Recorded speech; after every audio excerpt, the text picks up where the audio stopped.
Bonjour, rebonjour, donc voici le deuxième épisode sur la chaîne Le Culte du Dé, donc de nos aventures dans les contrées de l'horreur. Voilà, donc le jeu de Fantasy Flight Game, édité en France par Edge, et qui se déroule dans l'univers de Howard Philip Lovecraft, comme vous l'avez vu sur la première vidéo de présentation. Voilà, donc tout a été mis en place. Je vais commencer tout de suite parce que j'ai oublié deux, trois petites choses dans la première vidéo. La première chose, c'est que j'ai oublié une façon de perdre. En fait, il y a une règle dans le jeu qui dit qu'on ne peut pas mourir plus d'une fois, on va dire. Alors, on peut comprendre soit une fois par joueur, pardon, soit... enfin, moi, je fais une règle qui est de dire que quand on a 4 joueurs, 4 investigateurs, on ne peut pas perdre plus du nombre d'investigateurs de départ. C'est-à-dire que là, on a 4 investigateurs. Si on a 4 décès ou 4 folies, la partie se termine. Ce qui veut dire que si on a un ami ou soi-même très très malchanceux, qui par exemple fait mourir 2 investigateurs, ben, ça compte comme 2. Voilà, c'est une petite façon supplémentaire de perdre, en plus donc des 16 cartes mystères et des 16 cartes mythes, pardon, et puis de notre piste du destin qu'on a vu la dernière fois, là, qui va jusqu'à 0, et qui va faire se réveiller le grand ancien. Ensuite, donc j'avais tout placé, sauf les indices. Là, on voit qu'il y a 2 indices que j'ai ajoutés. C'est-à-dire que pour préparer le premier tour, on peut céder une petite carte ici carte de référence. Il y a une carte pour chaque type de partie. Donc nous, on a une partie avec 4 joueurs. Ce qui veut dire que quand on nous demande de générer des portails, ben on met un portail. Quand on nous demande de générer des indices, on a 2 indices. Et puis quand on a des monstres qui apparaissent, on a 2 monstres d'un coup. Voilà. Donc suivant le nombre de joueurs, bah évidemment la difficulté, le nombre de même d'indices, hein, mais le nombre surtout de monstres et de portails augmente. Voilà, donc on se garde la petite carte en haut. Ensuite, alors je vous rappelle qu'on est en présence de Shub-Niggurath. Shub-Niggurath qui va essayer de nous dévorer tout cru. Shub-Niggurath, donc son premier mystère qu'on avait vu à la fin de la vidéo. Les rituels dans la nature. J'ai placé donc les pions surnaturels, c'est ça, c'est des petites tentacules à 4 endroits, donc 4 endroits qui sont dans la nature, un petit peu des endroits un peu perdus. Donc il y en a un ici, tout au nord des États-Unis, un en Afrique, il y en a un autre au cœur de l'Australie, et un enfin ici, la Tunguska. Donc c'est dans ces endroits-là qu'il va falloir qu'on se rende équipé de 2 indices pour essayer de résoudre ce premier des 3 mystères à résoudre. Voilà, donc on va commencer tout de suite avec la première phase de tour. Donc la première phase de tour, c'est le tour d'action des investigateurs. Donc là, on a nos 4 investigateurs. On a un pion spécial qui est le pion premier joueur. Voilà, investigateur principal, ils appellent ça, qu'on place normalement sur le premier joueur. Donc moi, je vais mettre ça ici. On peut décider entre joueurs, ou avec soi-même, dans le cas du solo, de l'ordre, en fait, enfin, pas forcément de l'ordre, mais plutôt déjà du premier joueur qui va commencer son tour. Ça permet de s'organiser. On a vu que certains joueurs ont des capacités du style quand un autre investigateur est sur ma case, je vais lui donner un bonus au lancer de dés par exemple, ou je vais lui faire récupérer de la santé mentale. Ça permet de s'organiser pour ce genre d'habilité ou pour tout ce qui va être échange d'objets, etc., etc. Alors moi je vais rester simple. Pour l'instant on va dire que Jim Jim va être l'investigateur principal. Oui, ça compte aussi, j'avais oublié, pour la résolution de certains effets, notamment les cartes mythes qu'on va voir à la fin, donc c'est la troisième phase hein, dans chaque tour, où parfois tous les investigateurs sont impactés, mais il arrive aussi que ce soit juste l'investigateur principal. En général, c'est des cochonneries. Hein. Donc l'investigateur principal, vaut mieux pas mettre le plus faible. Bon, pour l'instant, ils sont tous au max, donc je vais commencer par Jim. Alors, dans un tour d'action, chaque investigateur a 2 actions.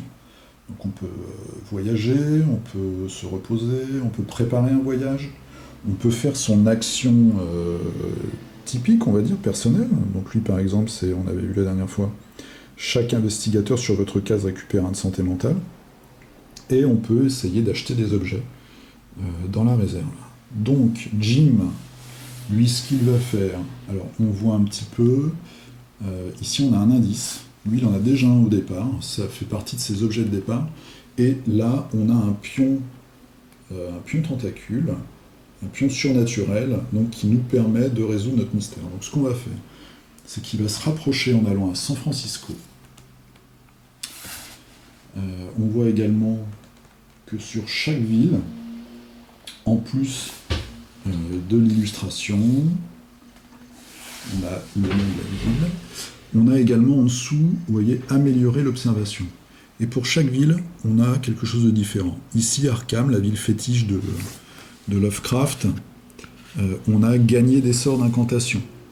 À Londres, c'est une ville très très importante dans le jeu, on a généré des pions indices. Etc., etc. Chaque ville a une particularité. Alors ça veut dire en fait que quand on fait une rencontre de cette ville, on a une bonne chance, si jamais on réussit, d'avoir l'avantage mentionné. C'est-à-dire que là, Jim, s'il réussit sa rencontre à San Francisco, il a une bonne chance d'améliorer son observation. Donc c'est le première action, il se déplace, il va du cœur des États-Unis, là le 6, il va à San Francisco. Ensuite, il a encore une action. Et deuxième action, il va essayer d'acheter un objet de la réserve. Donc là, on voit qu'on a nos objets, on a 4 objets en fait, qui ont chacun une valeur. Donc le grimoire c'est 3, le chercheur de la loge 3, ici 1 et 2. Alors, pour acheter un objet, c'est très simple. On va essayer de faire un test d'influence. Donc on voit que Jim il a 3. Je vais prendre 3 dés. Et donc sur des 5 ou des 6, on va avoir des succès. Si j'ai un succès, je pourrais acheter un objet d'une valeur de 1. Donc ici, je pourrais par exemple acheter les bandages. Si je fais 3, je pourrais acheter le grimoire par exemple. Donc je vais tout de suite lancer ça. Alors j'ai du bol. J'ai fait 6, 5 et 6. Donc j'ai 3 succès. Je crois que ça m'est jamais arrivé avec ces dés-là. Alors, donc, je peux acheter des objets jusqu'à une valeur de 3. Bon, là, par exemple, je pourrais acheter le missionnaire du Vatican, qui est un allié valeur 2, et les bandages. On voit aussi, juste au bout de la réserve, j'ai emprunt bancaire avec 0. Alors 0, donc ça coûte rien, c'est pas une carte, hein, c'est imprimé sur le plateau. Ça veut dire qu'en échange d'une condition dette, donc voilà, on emprunte de l'argent à des gens sympathiques au début, on va dire. En l'échange d'une condition dette, eh bien, je gagne 2 succès de plus. Donc là, ça me ferait 5. Je pourrais acheter un total de 5 objets. C'est pas ce que je vais faire. Ce que je vais faire, c'est que je vais prendre... Donc j'ai 3 succès. Je vais prendre le chercheur de la loge. Donc le chercheur de la loge... On voit ici, c'est un allié. Si vous terrassez un monstre lors d'une rencontre combat, récupérez 1 de santé mentale et gagnez un indice. Ça, c'est vraiment... c'est pas mal. Voilà. Immédiatement, on va compléter notre réserve. Donc je vais tirer dans le paquet un objet. J'ai tout mélangé. Voilà, une cambrioleuse. Pour une valeur de 1. Voilà. Donc là, Jim, Jim a fait ces deux actions. Il s'est déplacé et il a essayé d'acheter, avec succès d'ailleurs, il a rencontré un allié, un chercheur de la loge, qu'il a recruté à San Francisco pour le suivre dans ses aventures. Maintenant, on va passer à Lola. Alors, Lola, elle est à Tokyo. Donc, on se déplace ici à Tokyo. On voit que la ville de Tokyo, on peut terrasser des monstres. Alors nous, ça ne nous intéresse pas trop parce que des monstres, pour l'instant, il n'y en a qu'un. Donc ce que je vais faire, c'est que je vais la faire se déplacer à Shanghai. Alors, ce qui est important, ce serait d'avoir des indices, mais pour l'instant, dans le coin, il n'y en a pas. Donc on va déjà aller à Shanghai. Elle va retrouver Lily. Parce que là, on peut améliorer son savoir. Donc c'est déjà un peu plus intéressant. On va faire ça. Et puis elle va faire comme Jim. C'est-à-dire qu'elle va essayer d'acheter un objet. Et elle a une influence de 4. Donc, elle a une très bonne influence. Je vais jeter 4 dés. Et je vais voir si je peux... Je tremble un petit peu les mains du coup. Acheter quelque chose. Alors elle est beaucoup moins chanceuse. Elle fait un seul succès. Elle a 5. Donc, on peut soit prendre la cambrioleuse, qui est une alliée, action, lancer un dé sur un 5 ou un 6, gagner une ressource, objet ou babiole de la réserve. Sur un 1, défausser cette carte. C'est pas mal, ça nous donne une action supplémentaire. Ou alors les bandages, vous pouvez défausser cette carte pour éviter à un investigateur sur votre case de perdre 2 vies. Elle a que 5 vies, donc je vais prendre ça plutôt, je vais prendre les bandages. Parce que au cas où elle fasse une mauvaise rencontre et elle va en faire, elle pourra se soigner. Immédiatement, je replace un objet. Et là, on a une bouteille de whisky qui coûte 1. Qui, si je ne m'abuse, voilà, c'est pareil que les bandages, sauf que là, ça rend de la santé mentale. Alors, donc on a fait nos 2 premiers investigateurs, Lola et Jim. Maintenant, on va passer à Léo. Alors, Léo, il est ici. Qu'est-ce qu'il va faire, Léo ? Ce qui serait bien, ce serait d'aller à Londres, où on peut générer des indices, en tout cas se rapprocher du nord. Donc c'est ce qu'il va faire. Il va essayer de monter jusque là. Voilà, il se déplace ici. Et lui, il va tenter son action. Donc en action, il peut faire un test d'influence, sachant qu'il a que 2. Si vous réussissez, vous gagnez une ressource alliée de votre choix, de la réserve, de la défausse. Alors 2, c'est pas terrible, mais en même temps, s'il avait plus, ce serait vraiment une action trop puissante. C'est-à-dire qu'à chaque tour, pratiquement, il pourrait gagner un allié, ce serait vraiment trop. Alors, on va lancer 2 dés. Voilà. 3 et 6. Bon, pour l'instant, on a de la chance. J'espère que ça va continuer. Donc, si vous réussissez, vous gagnez une ressource alliée. Bah, c'est ce que je vais faire.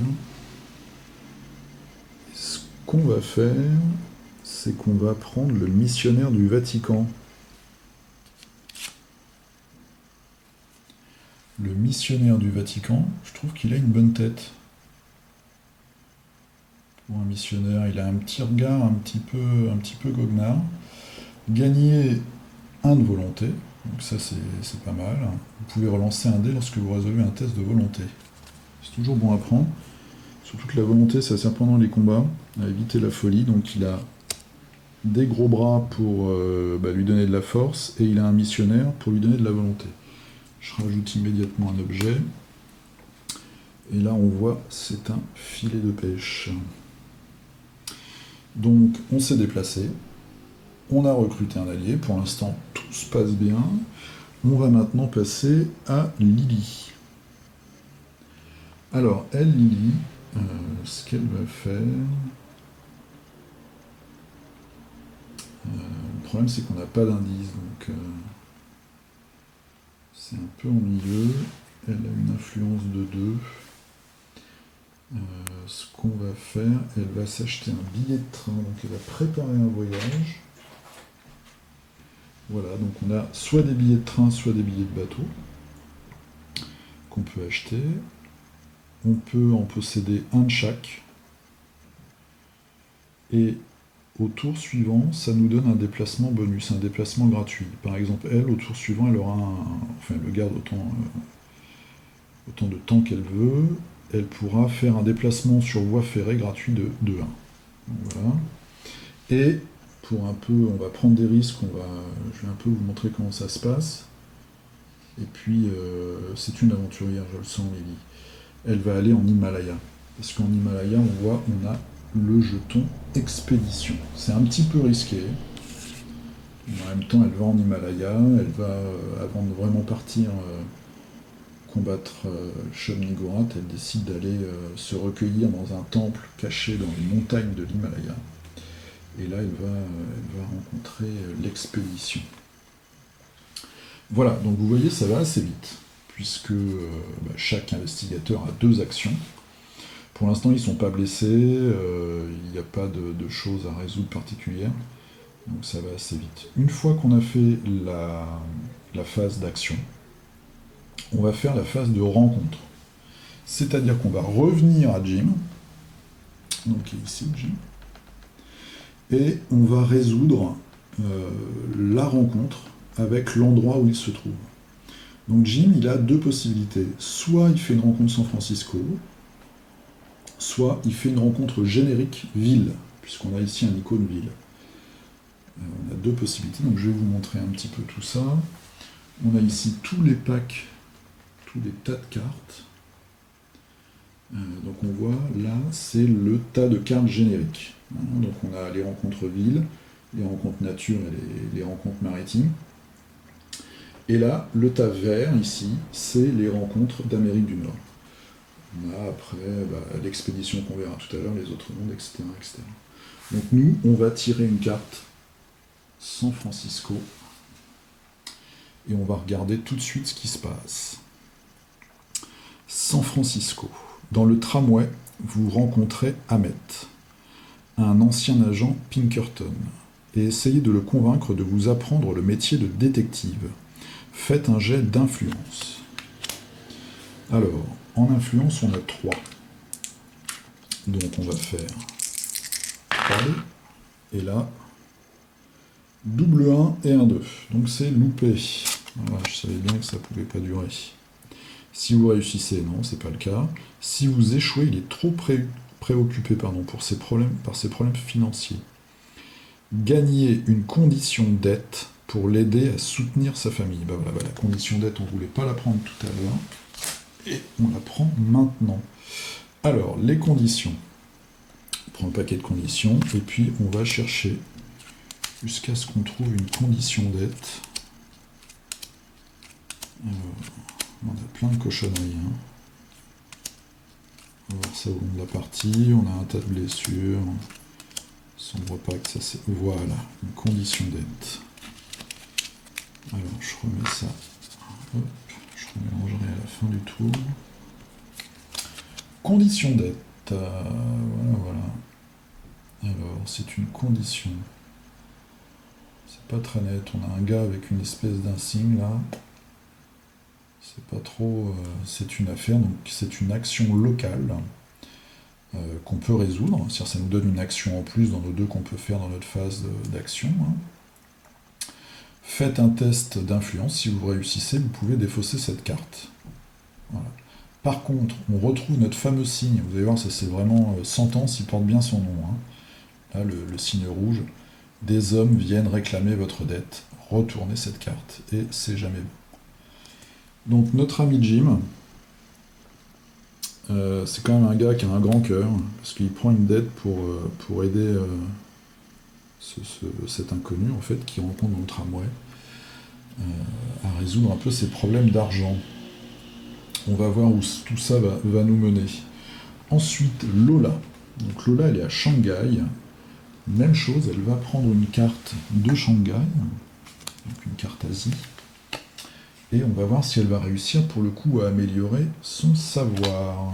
Alors, Shanghai, le sanctuaire abonde d'anciennes reliques. Améliorez votre savoir. Ça c'est une très bonne chose. Il faut juste que je trouve voilà le petit jeton adéquat. Alors ce qui est bien en plus, c'est qu'elle on avait vu, sa capacité, elle peut réorganiser en fait ses améliorations. Donc là, par exemple, en action, elle pourrait, si elle sait qu'elle va avoir un combat, réorganiser tout ça pour augmenter son combat. Et en plus, elle peut prendre 2 jetons plus 1 pour faire un jeton plus 2. Alors ça, c'était la bonne nouvelle. Donc elle a amélioré son savoir. Vos yeux aperçoivent d'étranges formes inscrites au plafond. Vous avez du mal à en détourner le regard. Faites un test de volonté. Attention les yeux, test de volonté, elle a 3.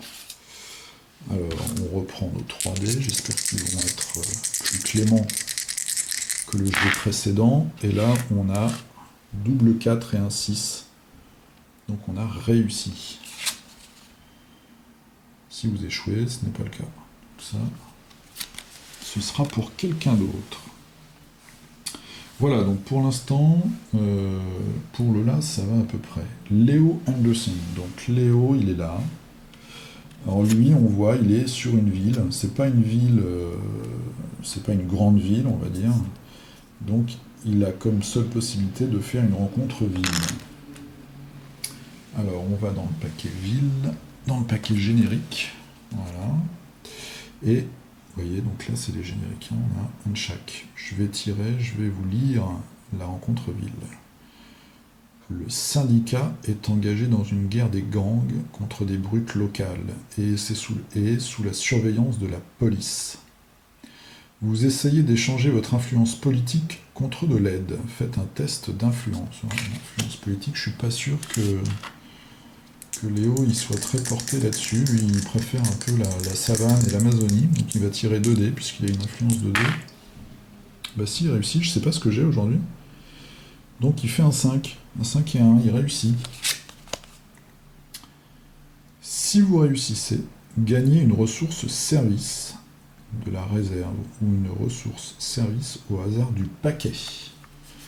Alors, les ressources service, est-ce qu'on a ça? Donc on voit que sur les objets, là on voit objet libre, allié, objet et objet. Donc on va tirer ça tout de suite. Service, voilà. Je vais trouver un immédiatement, pratiquement. J'ai retourné le paquet, hein. Je suis parti du dessous, mais je vais le retrier à la fin de chaque tour. Donc là, on a un service, on voit ici, vol charter. Quand vous gagnez cette carte, déplacez-vous immédiatement de 2 cases. Ça m'arrange pas tant que ça en fait. Parce que j'aimerais bien aller à Londres pour gagner un indice. Et si je me déplace de 2 cases, j'arrive chez le maniaque. Et le problème, c'est que quand on est sur une case avec un monstre, on a moins de possibilités. C'est-à-dire qu'on ne peut pas acheter d'objets. On peut se déplacer quand même, on peut fuir, je crois. Donc c'est ce que je vais faire. En fait, je vais me déplacer de 2 cases et je vais aller à Arkham. Voilà. Stock. Donc je défausse ma carte charter. Pour l'instant, ça se passe bien. Jusqu'ici, tout va bien. Maintenant, Lily. Alors attention, parce que là, Lily, comme on a vu tout à l'heure, elle a pris un peu des risques. Elle est partie dans l'Himalaya pour se confronter à l'expédition. Donc l'expédition, on a un tas ici. D'ailleurs, je me suis trompé. Je me suis trompé de carte. L'expédition aurait dû être dans la Tunguska. Alors ce qu'on va faire, on va pas se prendre la tête, je vais pas nous ralentir, je vais prendre la première carte Himalaya et puis après je vais redistribuer tout ça. Voilà. Je vous explique un peu le principe. Les cartes expédition, je vais vous montrer ça tout de suite. Voilà. En fait, elles sont illustrées avec les endroits derrière. Donc normalement au début, avant le premier tour, on les mélange. Et l'endroit qui arrive sur le dessus de la pile, eh ben, c'est là qu'on va placer le pion expédition. Et moi, je me suis trompé. C'est-à-dire que la première carte tout à l'heure, c'était la Tunguska, je crois, ou l'Antarctique. Et j'ai placé le pion, par distraction, je pense, sur l'Himalaya. Mais on va faire comme si, hein, on va pas non plus... voilà, on va pas se compliquer trop la vie. De toute façon, c'est une expédition. On voit l'Himalaya, on a une statue là, c'est pas un moine Shaolin ça. Hein. Donc on a notre chère Lily qui arrive en vue de quelque chose d'assez étrange. Et on va voir ce qui se passe, l'Himalaya. Vous plongez dans une grotte pour vous mettre à l'abri d'un blizzard mortel. À l'intérieur, les tunnels tournent et retournent en tous sens dans les ténèbres, rendant toute exploration presque impossible. Faites un jet d'observation. Alors, combien elle a? Elle a 2. Sachant qu'elle a sa patte de lapin qui lui permet de retirer un dé. Et elle fait 2 et 3. Elle fait 2 et 3. Bah écoutez, elle va utiliser sa patte de lapin. Voilà. Une fois par tour, vous pouvez relancer un dé lorsque vous résolvez un test. Donc elle va relancer un dé. Et là, elle fait un magnifique 1. Donc elle loupe. Alors, on voit que les cartes comme ça, donc ce sont les cartes exploration, ça va être aussi les cartes autre monde. Elles sont coupées en 3. On a un premier test en haut, ou alors il faut remplir quelque chose, il faut dépenser des indices ou des objets, etc., etc.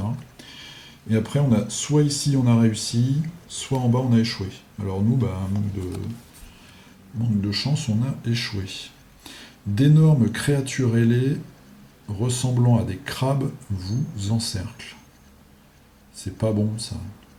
Vous allez devoir vous battre si vous voulez vous échapper. Test de -1 en combat. Alors heureusement, elle a un combat de 4. Donc ça lui fait 3. J'avais dit que c'était risqué de partir là-bas. Ah, bon, elle fait 2 réussites. 6, 2, 5. Si vous réussissez, vous maîtrisez le migo pour pouvoir l'étudier. Gagner 2 indices, c'est super.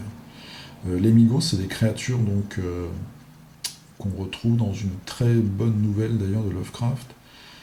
Ce sont des créatures qui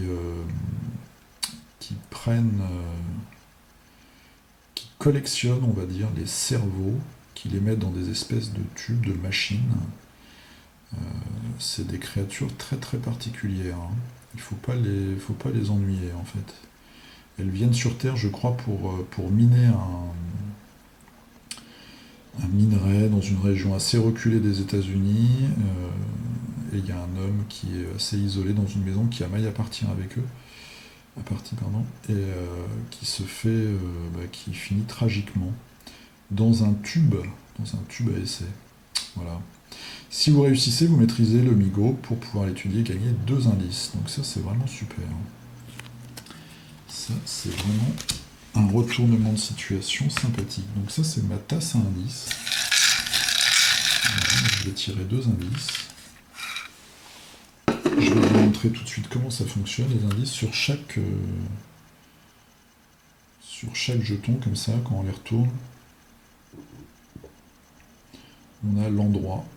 Si on veut bien faire le point, là c'est la corne de l'Afrique, je vous aide un peu. Voilà. Non, le cœur de l'Afrique, pardon.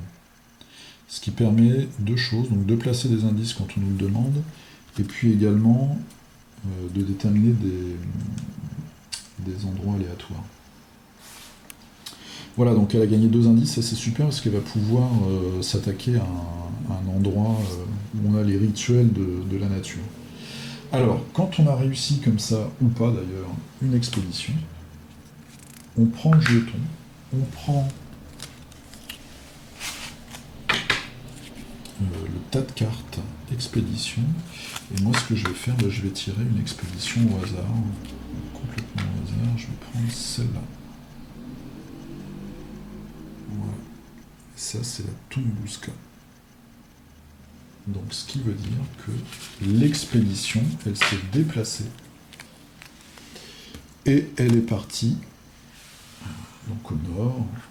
Ils ont traversé les montagnes comme ça. Et ils sont arrivés à Tunguska, peut-être attirés par les rituels. On voit le petit pion tentacule, les rituels des cultistes de Shub-Niggurath. Alors attention, là, il va y avoir du monde. Voilà, donc on a résolu les deux premières phases d'un tour. Donc d'abord la phase action des aventuriers. Là, on a fait la phase rencontre, et c'est maintenant que ça se corse, puisque c'est la phase mythe. Donc notre petit paquet là de 16 cartes, qu'on a vu la dernière fois. Et donc on va retourner la première carte mythe. Donc déjà ce qu'on voit, c'est que sur les côtés, on a un petit symbole, ça c'est un signe des anciens en fait. Ça veut dire que c'est une carte facile. Donc on a les cartes normales où il n'y a pas de symbole sur les côtés. Les cartes faciles, c'est un signe des anciens, et quand on a des tentacules rouges, bah c'est pire que d'habitude. Voilà, tout simplement. Alors, comment ça se lit ça se lit par le haut. Premier symbole, on va faire bouger la piste présage. Donc on voit le symbole noir avec la flèche. Ça veut dire qu'on va aller sur notre piste présage, et puis on va se décaler de 1. Voilà, donc on arrive sur une constellation bleue. Si on a un portail avec ce même symbole de constellation bleue, on fait avancer la piste du destin de 1. Et nous, pour l'instant, on a un seul portail qui se trouve à Arkham, et c'est une éclipse rouge. Donc pour l'instant, tout va bien. Ça, c'est fait. Ensuite, on a un symbole de tentacule. Alors, les tentacules, ça veut dire que si jamais on a un portail qui a le même symbole qu'encore une fois la piste du présage, en constellation bleue, on a des monstres qui vont apparaître, ce qui n'est pas le cas. Pour l'instant, tout va bien. Ensuite, on a un icône indice. Donc, on va prendre la tasse des indices. Voilà. Et là, je vais tirer deux indices. Ce qu'on a vu tout à l'heure, on a 4 joueurs. On a la petite fiche là, toujours. 4 joueurs, 2 indices. Si on avait eu un portail avec le même symbole, donc la constellation bleue, on aurait dû faire popper 2 monstres sur le portail. Et si on avait eu un symbole portail, il fallait faire ouvrir un portail sur la carte. Donc là, 2 indices. Donc où est-ce qu'ils vont se trouver ces indices? Le premier, il est en 8. 8, c'est là. C'est pas loin du triangle des Bermudes. Et l'autre, si je ne me perds pas, c'est l'Antarctique. Là, c'est juste à côté de moi. Voilà, c'est là. Un indice. Donc vous voyez que là maintenant, sur le plateau, on a 4 indices. Hein, on a l'Antarctique, Londres, le triangle des Bermudes, si je ne me perds pas, je suis perdu dans le triangle des Bermudes. Et puis ici, entre Arkham et San Francisco. Maintenant, on va résoudre cette carte mythe. Bon, normalement, elle est sympa, mais moi, je m'attends toujours au pire. Vous baissez la tête d'épuisement et de frustration. Vous sursautez lorsqu'une main se pose sur votre épaule. À votre grand soulagement, en vous retournant, vous reconnaissez le prêtre local. « Ayez foi, mon enfant », vous dit-il. Votre bon travail a été remarqué. Vos actes de bravoure font la différence. Soutien de l'Église. Bon, il se passe pas... Oh, c'est positif. Bah écoutez, c'est un super tour en fait. Événement. L'investigateur principal gagne une condition bénie. Donc on avait vu tout à l'heure, là, investigateur principal, c'est Jim. Donc Jim, il a certes gagné tout à l'heure, gagné si on peut dire, une dette pour aider un inconnu dans le tramway de San Francisco, mais cette fois-ci, il va gagner une condition bénie. Donc la condition bénie, c'est la seule bonne condition, enfin condition positive, voilà, condition bénie. Il y a plusieurs cartes, parce qu'en fait, quand on a la sentence, ici, on nous demande de retourner la carte. et les dos de cartes sont différents. C'est-à-dire les effets sont différents, aussi bien pour la bénédiction que là on voit on a paranoïa, on peut avoir hallucination, etc., etc. Donc toutes les cartes ne sont pas identiques, hein, au contraire. Béni, donc c'est une condition. On voit ici on a la sœur sourire. Bien fait, les 4, 5 et 6 comptent comme des succès lors de vos tests. Donc ça c'est voilà, c'est super. Hein. Ça, hop, si je me perds pas trop. Vous devez gagner une autre. Si vous devez gagner une autre condition bénie, retournez cette carte. Si vous devez gagner une condition maudite, défaussez cette carte. Et on voit, on a l'icône sentence. Donc s'il y a une sentence, lancez un dé sur un 1 ou un 2, on défausse cette carte. Voilà. Donc Jim, il a maintenant ces deux conditions. Donc il a son allié qu'il a trouvé, son sort de départ. Il a ces deux conditions. Voilà, bah écoutez, un tour plutôt positif. Je dirais même très positif. Parce que mis à part la dette, on n'a eu que des bonnes choses. Donc on a notre ami Léo qui s'est déplacé là, qui va... Alors je vais vérifier la règle. Je pense qu'on peut se déplacer même quand on commence sur une case avec un monstre. Soit il va faire la fête au maniaque, soit il va aller à Londres pour essayer comme on peut le voir ici, déjà de choper l'indice peut-être, et puis sinon d'en générer. On a Jim. Bon bah Jim il va aller chercher l'indice. Hein. Lily, elle va essayer d'aller tout de suite résoudre une partie du mystère. Donc au-dessous il y a Tunguska, je vais voir un peu le chemin le plus court. Et puis notre amie Lola, on va bien voir ce qu'elle va faire. Elle a réussi à faire augmenter son savoir. Donc maintenant elle va voyager un peu. Voilà, donc c'était la fin du premier tour. Il s'est rien passé de grave, et ça c'est chouette. Donc on va bien voir ce qui se passera la prochaine fois. Je vous remercie d'avoir regardé cette vidéo, et puis je vous dis à la prochaine, salut!